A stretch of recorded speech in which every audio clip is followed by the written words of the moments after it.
BJP ನಾಯಕರ ಮೇಲೆ ಕೆಂಡಾಮಂಡಲವಾಗ್ತಿದ್ದಾರೆ ಕೇಂದ್ರ ಸಚಿವ ಎಚ್.ಡಿ. ಕುಮಾರಸ್ವಾಮಿ. ಚನ್ನಪಟ್ಟಣ ಉಪಚುನಾವಣೆಯನ್ನು ಗೆದ್ದು ಡಿಸಿಎಂ ಡಿ.ಕೆ. ಶಿವಕುಮಾರ್ ಸಹೋದರರಿಗೆ ಶಾಕ್ ಕೊಡಬೇಕನ್ನುವ ನಿಟ್ಟಿನಲ್ಲಿ ಕಾತರದಿಂದ ಕಾಯ್ತಿದ್ದಂತ ಕುಮಾರಸ್ವಾಮಿಗೆ ಇದೀಗ ಟೆನ್ಷನ್ ಮೇಲೆ ಟೆನ್ಷನ್ ಶುರುವಾಗ್ತಾ ಇದೆ. ಅದರಲ್ಲೂ ಕೂಡ ಮಾಜಿ ಸಚಿವ ಶಾಸಕ ಮುನಿರತ್ನ ಅವರ ಆಡಿಯೋ ವೈರಲ್ ಆಗ್ತಿರೋದ್ರಿಂದ ಒಕ್ಕಲಿಗ ಮತದಾರರನ್ನ ಕಳೆದುಕೊಳ್ತೀನಿ ಅನ್ನುವಂತಹ ಆತಂಕ ಜೆಡಿಎಸ್ ಮತ್ತು ಬಿಜೆಪಿ ನಾಯಕರಿಗೆ ಶುರುವಾಗ್ತಾ ಇದೆ. ಗ್ಯಾರಂಟಿ ಗ್ಯಾರಂಟಿ ಗ್ಯಾರಂಟಿ, ಇದು ಗ್ಯಾರಂಟಿ ನ್ಯೂಸ್. ಸುದ್ದಿ ಖಚಿತ, ನ್ಯಾಯ ನಿಶ್ಚಿತ. ಚನ್ನಪಟ್ಟಣ ಉಪಚುನಾವಣೆಗೆ ತಂತ್ರದ ಮೇಲೆ ತಂತ್ರವನ್ನು ಹೂಡಿ ಈ ಸಲ ಚನ್ನಪಟ್ಟಣ ಕ್ಷೇತ್ರವನ್ನು ಗೆದ್ದೇ ಗೆಲ್ಲಬೇಕು ಅನ್ನೋ ನಿಟ್ಟಿನಲ್ಲಿ ಎಚ್.ಡಿ. ಕುಮಾರಸ್ವಾಮಿ ಅವರು ಪ್ಲ್ಯಾನ್ ಅನ್ನು ಹಾಕೊಂಡಿದ್ರು. ಆದರೆ ಆ ಒಂದು ಪ್ಲ್ಯಾನ್ಗೆ ಇದೀಗ ತಣ್ಣೀರೆಚ್ಚುವಂಥ ಕೆಲಸವನ್ನು ಬಿಜೆಪಿ ನಾಯಕರು ಮಾಡಿದ್ದಾರೆ. ಬಿಜೆಪಿ ನಾಯಕರ ಮೇಲೆ ಕೆಂಡಾಮಂಡಲವಾಗ್ತಿದ್ದಾರೆ ಕೇಂದ್ರ ಸಚಿವ ಎಚ್.ಡಿ. ಕುಮಾರಸ್ವಾಮಿ.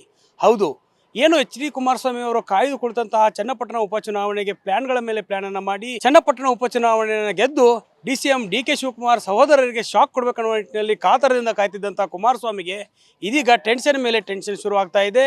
ಅದರಲ್ಲೂ ಕೂಡ ಮಾಜಿ ಸಚಿವ ಶಾಸಕ ಮುನಿರತ್ನ ಅವರ ಆಡಿಯೋ ವೈರಲ್ ಆಗ್ತಿರೋದ್ರಿಂದ ಒಕ್ಕಲಿಗ ಮತದಾರರನ್ನ ಕಳೆದುಕೊಳ್ತೀನಿ ಅನ್ನುವಂತಹ ಆತಂಕ ಜೆಡಿಎಸ್ ಮತ್ತು ಬಿಜೆಪಿ ನಾಯಕರಿಗೆ ಶುರುವಾಗ್ತಾ ಇದೆ. ಹೌದು, ಯಾಕಂತಂದರೆ ಈ ಮುನಿರತ್ನ ಅವರು ಒಂದು ಏನು ಕಾಂಟ್ರಾಕ್ಟರ್ಗೆ ಬೈಯುವ ಬರದಲ್ಲಿ ಒಕ್ಕಲಿಗ ಸಮುದಾಯ, ದಲಿತ ಸಮುದಾಯ, ಹೀಗೆ ಮಹಿಳೆಯರಿಗೆ ಅವಾಚ್ಯ ಪದಗಳಿಂದ ನಿಂದನೆಯನ್ನು ಮಾಡಿದ್ದಾರೆ. ಆ ಒಂದು ಪದಗಳ ಬಳಕೆ ಇದೀಗ ಬಿಜೆಪಿ ನಾಯಕರಿಗೆ ಮುಜುಗರವನ್ನು ತಂದುಕೊಡ್ತಾ ಇದೆ.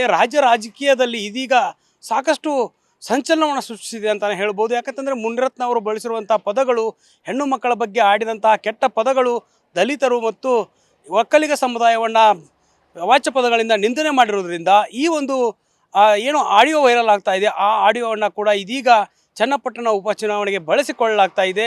ಚನ್ನಪಟ್ಟಣದಲ್ಲೆಡೆ ಕೂಡ ಈ ಒಂದು ಆಡಿಯೋಗಳ ವೈರಲ್ ಮಾಡುವಂಥ ಕೆಲಸವನ್ನು ಡಿಸಿಎಂ ಡಿ.ಕೆ. ಶಿವಕುಮಾರ್ ಅವರ ಸಹೋದರ ಡಿ.ಕೆ. ಸುರೇಶ್ ಮಾಡ್ತಿದ್ದಾರೆ ಅಂತ ಆರೋಪ ಇದೀಗ ಬಿಜೆಪಿ ನಾಯಕರಿಂದ ಕೇಳಿ ಬರ್ತಾ ಇರುವಂಥದ್ದು. ಅದೇ ಒಂದು ವಿಚಾರಕ್ಕೆ ಬಿಜೆಪಿ ನಾಯಕರ ಮೇಲೆ ಇದೀಗ ಕೇಂದ್ರ ಸಚಿವ ಎಚ್.ಡಿ. ಕುಮಾರಸ್ವಾಮಿ ಕೆಂಡಾಮಂಡಲರಾಗಿದ್ದಾರೆ. ಅದರಲ್ಲೂ ಕೂಡ ಬಿಜೆಪಿ ನಾಯಕರಿಗೆ ವಿರುದ್ಧವೇ ಅಸಮಾಧಾನವನ್ನು ಹೊರಹಾಕ್ತಿದ್ದಾರೆ.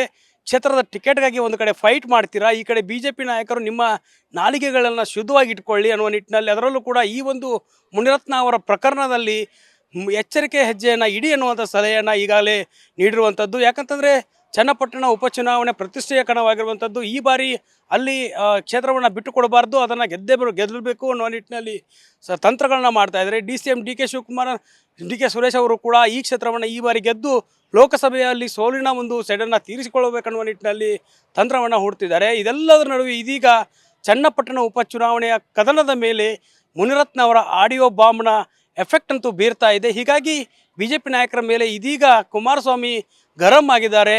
ಈ ಒಂದು ಆಡಿಯೋನ ಇಟ್ಟುಕೊಂಡು ಬಿಜೆಪಿಯ ವಿರುದ್ಧ ರಾಜಕೀಯವನ್ನು ಕಾಂಗ್ರೆಸ್ ಮಾಡಿದರೆ ಅದಕ್ಕೆ ಮುಂದಿನ ತಂತ್ರಗಳನ್ನ ಏನು ಮಾಡಬೇಕು, ಜೆಡಿಎಸ್ ಬಿಜೆಪಿ ಮೈತ್ರಿಯಾಗಿ ಮುಂದುವರಿಬೇಕಾದ್ರ ಜೊತೆಗೆ ಕ್ಷೇತ್ರದಲ್ಲಿ ಯಾವ ರೀತಿ ಗೆಲುವಿನ ಸಾಹಸವನ್ನು ಗೆಲ್ಲಬೇಕು ಅನ್ನೋ ನಿಟ್ಟಿನಲ್ಲಿ ತಂತ್ರಗಳ ಮೇಲೆ ತಂತ್ರಗಳನ್ನ ನೀಡುತ್ತಿದ್ದಾರೆ. ಅದರ ಜೊತೆಗೆ ಕುಮಾರಸ್ವಾಮಿ ಬಿಜೆಪಿ ನಾಯಕರ ಮೇಲೆ ಕೆಂಡ ಕಾರ್ತಾ ಇದ್ದಾರೆ. ಕ್ಯಾಮರಾ ಪರ್ಸನ್ ಪಂಪಪ್ಪ ಜೊತೆ ದುರ್ಗೇಶ್ ನಾಯಕ, guarantee news, Bengaluru. Guarantee news, ಸುದ್ದಿ ಖಚಿತ, ನ್ಯಾಯ ನಿಶ್ಚಿತ.